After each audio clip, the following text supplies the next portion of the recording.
internautas, estamos aqui para mais uma videoaula tratando do tema uma visão sobre tratar a planta e não a doença. A bem da verdade é um pouco da visão do controle alternativo de doença e um pouco da visão do manejo agroecológico de doenças de planta.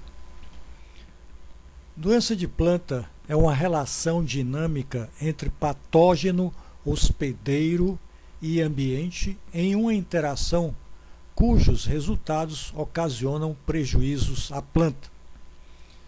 Então, o famoso triângulo da doença, onde um patógeno agressivo interagindo com um hospedeiro suscetível com um ambiente favorável, vai levar com certeza a danos, prejuízos e injúrias. O imediatismo na busca de uma solução para o problema normalmente conduz de imediato a fazer-se a seguinte pergunta diante de a ocorrência de uma doença de planta: qual o agrotóxico a ser utilizado? Partindo desse princípio, muitas vezes vai se combater a consequência e não a causa. Daí porque é necessário ter uma visão do todo de tal modo que você possa saber a relação causa-efeito do processo de desenvolvimento da fitomoléstia para poder tomar as decisões concernentes às estratégias e táticas a serem utilizadas para o bom manejo no combate à doença que está ocorrendo em seu plantio. Hoje em dia fala-se muito na questão da sustentabilidade e no setor agropecuário não é diferente. Esta sustentabilidade passa necessariamente pelo controle de pragas, doenças e plantas invasoras, mas de tal sorte que não venha prejudicar as questões ambientais. O uso indiscriminado de agrotóxicos muitas vezes leva as plantas a adoecerem. A questão da fitotoxicidade. Criam-se enormes problemas de ordem ambiental, causando desequilíbrio ecológico naquele agroecossistema. Consequentemente, também são afetados, em menor ou maior escala, a saúde do agricultor e do consumidor. A ação do homem é muito bem retratada por Bergamin e outros, quando diz que a interferência humana, alterando o equilíbrio da natureza, resulta na ocorrência de epidemias. Uma das condições que favorecem o aumento da população de patógenos e pragas de forma epidêmica é o cultivo de plantas geneticamente homogêneas, o que é contrário à diversidade de variedades. A bem da verdade, principalmente quando se trata do agronegócio, a monocultura é a regra, a diversidade de variedades é a exceção. E como bem sabemos, essa monocultura estimula em muito a ocorrência de doenças.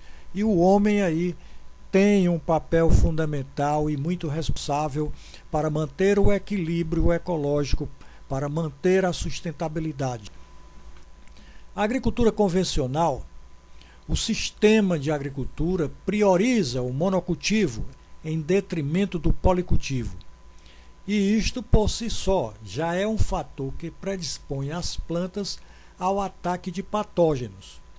No sistema de cultivo agroecológico, a diversidade existente através do cultivo de várias espécies vegetais contribui para o melhor equilíbrio biológico do agroecossistema.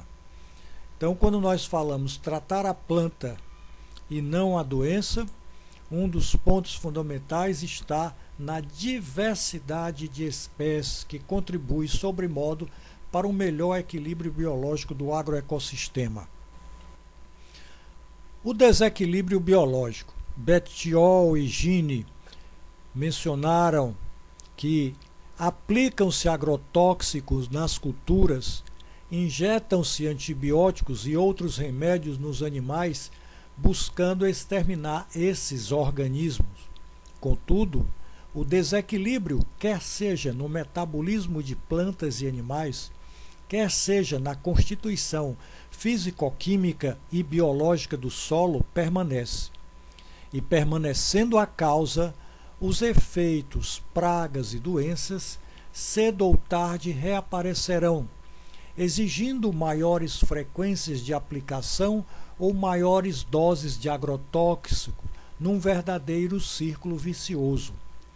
Isso sem se falar que plantas adoecem pelo uso exagerado de agrotóxicos, pois normalmente na agricultura convencional estes produtos são utilizados costumeiramente. Então é aquela história de, por falta de foco, por falta de uma visão holística, tratar a consequência e não a causa. E quanto mais agrotóxico é aplicado, maior a pressão de seleção e as plantas passam a produzir muitos alimentos que são necessários ao desenvolvimento das pragas, dos patógenos. O equilíbrio ecológico do sistema é fundamental. A sustentabilidade deve ser a regra. Isto posto, as plantas devem receber uma boa adubação, principalmente orgânica. E isso, junto à diversidade de culturas, esperar a ocorrência de um menor percentual de doenças, e aquelas que ocorrerem, pacificamente irá o agricultor conviver com todas elas. Controle versus manejo. O controle não é a palavra-chave, sim o manejo integrado. O controle muitas vezes dá uma ideia de finalismo, de extermínio, levando a que o agricultor acredite que aplicando um agrotóxico de imediato ele está vendo ali aquela praga ou aquele patógeno logo morrer e desaparecer. Mas a coisa não funciona bem assim. Lieberman diz que tratar a planta de tal modo que se previna a ocorrência de doenças é a palavra de ordem. Os sistemas de cultivo caracterizados pela mistura de cultura, policulturas ou consórcio, apresentam diversas vantagens na proteção de plantas. A menor densidade de plantas suscetíveis e a barreira oferecida pelas plantas resistentes dificultam a disseminação do patógeno, reduzindo a quantidade de inóculo em campo. Então, primeiro, evitar que a doença chegue naquela área. Daí porque as medidas de exclusão são recomendadas. Segundo, em a doença ocorrendo, tratar de postergar ao máximo a taxa de progresso da doença. Veja, por exemplo, no caso de virose, vírus transmitido pela mosca branca, Bemisia argentifoli, principalmente geminivírus, quanto mais tarde incidir em um plantio, menores serão os prejuízos. O controle alternativo de doenças de planta é sempre bem-vindo. O controle biológico, esse principalmente de cunho natural, com o estímulo aos micro-organismos antagônicos, é de fundamental importância. A utilização do controle físico também é fundamental e isso não pode ser deixado à margem. O cultivo em faixas também é sempre bem-vindo. Isso vai dificultar sobremodo a ação dos patógenos. Do mesmo modo, a utilização de barreiras vivas, principalmente com capim, elefante ou milho, quando se vai plantar hortaliças. A rotação de cultura ela não é só bem-vinda para o controle alternativo, mas para a própria vida no solo, ela revigora. Há alguns tratamentos com radiação ultravioleta, principalmente para a antracnose em frutos de banana, quando estão quiescentes. Isso é de fundamental importância. E nas áreas em que economicamente for possível e ambientalmente, a partir da disposição de água, a solarização do solo também é sempre bem-vinda. Do ponto de vista do aspecto nutricional, a planta bem tratada e bem nutrida tende a oferecer uma maior resistência ao ataque de patógenos, principalmente quando a adubação é orgânica, a qual contribui para promover o equilíbrio biológico. A adubação orgânica ela vai estimular a que os micro-organismos antagônicos de fitopatógenos possam estar em maioria populacional, se sobrepondo àqueles que são maléficos. Do mesmo modo, adubações químicas com o potássio também comprovadamente conferem resistência das plantas ao ataque de patógenos. O manejo da irrigação é um ponto de grande importância, tanto no que diz respeito à escolha do sistema como ao seu dimensionamento. Morel e Silva, eles dizem que outro ponto importante é o manejo adequado do solo, onde determinadas doenças de planta podem ser controladas.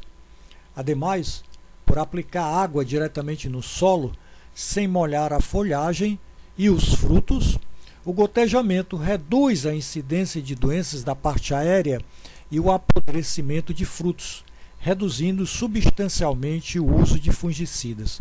Então, muita importância tem que ser dada à escolha do tipo de irrigação a ser utilizada, principalmente porque no caso de aspersão, o agricultor tem que ter em mente quais as doenças que podem ocorrer devido à irrigação por aspersão, daí porque evitar e, quando possível, a utilização por gotejamento, não ultrapassando as questões relacionadas à quantidade de água previamente avaliada e determinada.